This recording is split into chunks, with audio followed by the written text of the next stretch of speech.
Hi guys, welcome back to my YouTube channel. For today's video, we're going to make chicken shawarma.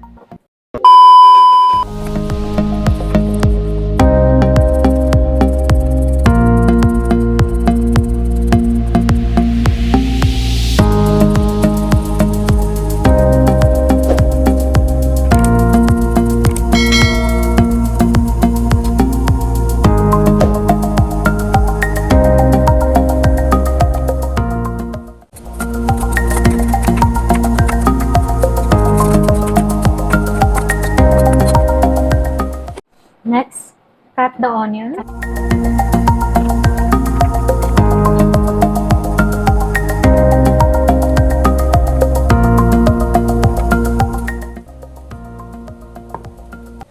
So we have here pita bread. Then let's put garlic sauce. This one is the garlic sauce. Just rub it in. Rub. Then put the chicken.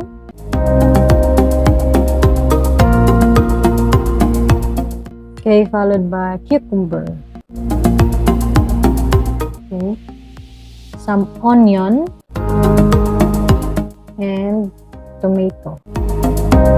Okay, we can put again like sauce on the top. Then we just gonna roll this one.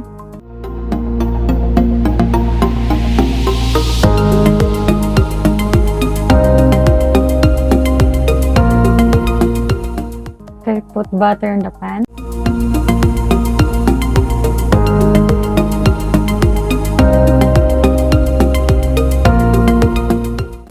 And then put the shawarma on the pan.